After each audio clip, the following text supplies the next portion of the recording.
Hi everyone, welcome to our channel. Today I'll be making an accent throw pillow with this material that I picked up from Hobby Lobby. Here's the pillow I picked up. It's an 18 by 18 inch from Hobby Lobby, some cord to make the piping, and some bias tape to wrap around the cord. I'll also be using a cutting mat, rotary cutter, and a ruler. I'll start by making the piping, and to estimate how much I'll need, this pillow is 18 inches per side, times 4 is 72, and I'll add a couple of inches just to make sure that I have enough. I happen to have this bias tape already, but you can either buy it or make your own, especially if you're looking for a certain color that they might not have available.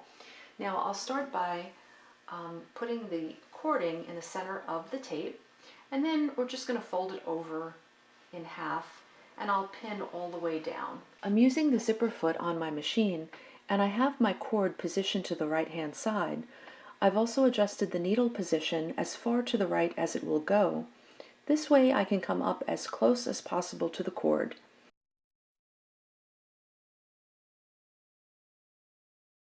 Now I'm preparing the fabric by giving it a quick iron to take out any fold lines. Now with the fabric folded in half and the selvage edges meeting at the top, I'm looking down at the fabric and trying to eliminate any waves or ripples in the fabric by sliding the two layers between my fingers and trying to get it to hang as straight as possible. I've transferred the fabric over to the cutting mat. It's still folded in half with the selvage edges meeting at the top and the straight fold line at the bottom. And you can see on this side here that it's cut unevenly, but we'll clean that up. So I'm going to take a line on my grid ruler and match that up with the fold line. Now with the ruler lined up on the fold line, I'm cutting to get a straight edge, and my rotary blade is a bit dull, so I had to go over that. I'm cutting the squares out to be an inch larger than my pillow form, so that'll be 2 squares of 19 by 19 inches. But if you like more of an overstuffed pillow look, you can cut it the same size as your pillow form. It really is just a personal preference and what you like. Now I'll start pinning the piping to the fabric, and I'll start at the bottom and go all the way around. This way the seam line will be at the bottom of the pillow.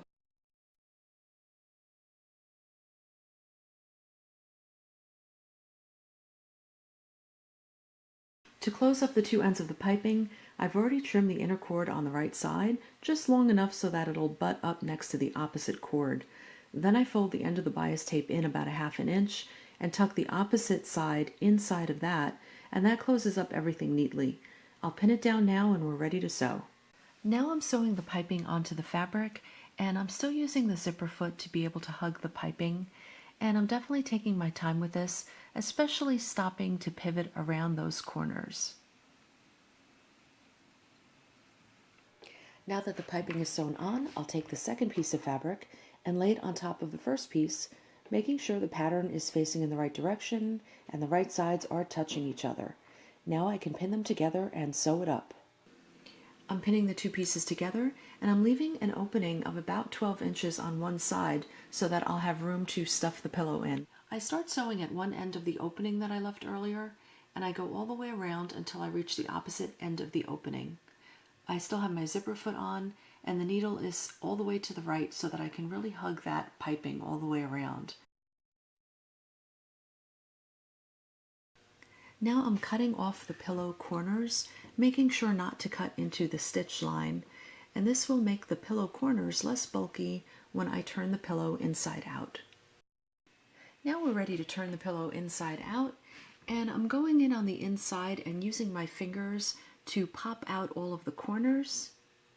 Then to stuff the pillow into the opening, I compress one end of the pillow as much as I can just to get it to fit through, and then from there it just takes some maneuvering to get it to fit right.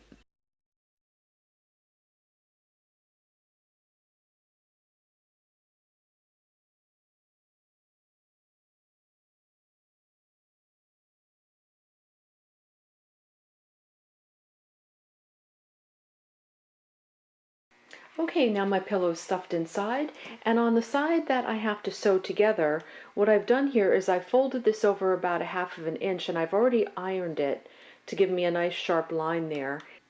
I'm sewing the opening of the pillow up, and I didn't get a close-up shot of this, but I'm doing an invisible stitch.